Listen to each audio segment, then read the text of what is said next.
네, 대선판을 읽어봅니다. 정치부 조용민 차장 나왔습니다. 자, 거대 양당의 대선 경선 레이스가 시작이 되는데 오히려 관심은 정치권에 오히려 참여하지 않은 한덕수 권한대행을 향하는 것 같습니다. 이 눈이 가는 데에는 그만한 이유가 있기 마련입니다.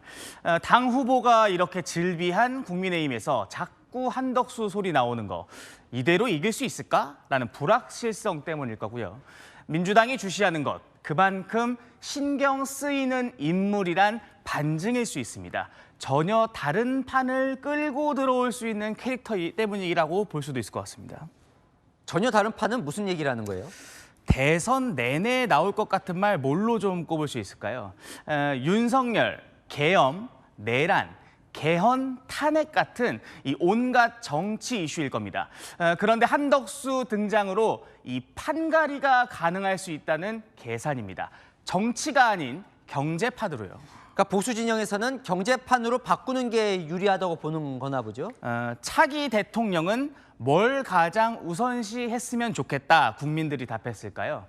최근 여론조사는 그 답이 먹고 사는 문제, 경제 회복이라고 했습니다. 48%의 압도적 수치고요. 국민 통합, 민생, 외교, 계엄 세력 척결이 뒤를 이었습니다.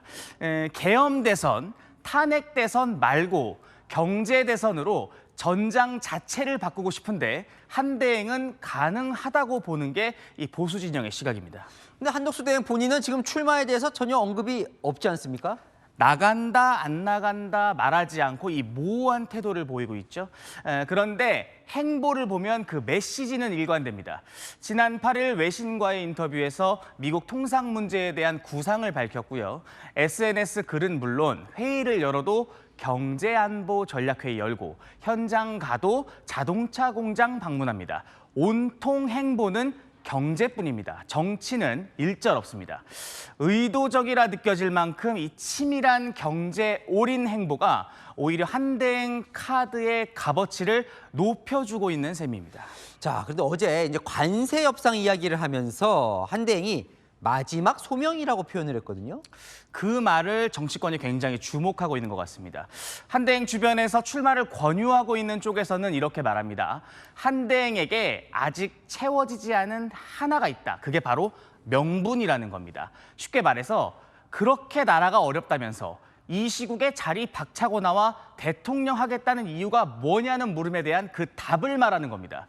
트럼프와의 만남을 포함해 이 통상 문제에서 성과를 낸다면 그것이 곧 명분이 될 수 있다는 게 한대행 주변 사람들의 말입니다. 이 전례 없는 외교통상 난국에 물꼬를 텄으니 그걸 마저 완성하겠다. 국민에게 설득력 가질 수 있는 정치적 명분으로 활용할 수 있다는 겁니다. 자, 민주당도 어쨌건 이런 보수 진영 분위기는 알 거 아니에요? 민주당에서 한대행 지칭하는 말이 내란 공범이 대표적이죠. 계엄 혹은 내란에 동조한 사람이라 언급하는 건 경제판으로 바꾸도록 허락하지 않겠다는 뜻으로 보이고요. 대행이 관세 협상하는 건 쇼라는 공격은 일종의 견제 혹은 김빼기로 볼 수 있을 것 같습니다. 실제로 뭔가 성과가 나면 안 된다는 겁니다. 네, 국민의힘 경선에 어쨌건 오늘 안 들어간 걸로 최종 확정이 됐단 말이에요. 이건 어떻게 되는 거예요? 맞습니다. 출마한다면 이 부분이 막판 변수일 수 있을 것 같습니다. 경선에 참여한 후보들이 서로 물고 물리며 난전을 펴는 동안 본인은 정치적 명분과 또 이 외교적 성과를 만들 시간을 번 것일 수도 있지만 그때까지 출마 명분을 못 찾거나 국민의힘 최종 후보가 단일화에 동의하지 않는다면 쉽지 않은 판이 될 수 있을 것 같습니다. 아직 뭐 많이 유동적일 것 같습니다. 네, 조용민 차장이었습니다.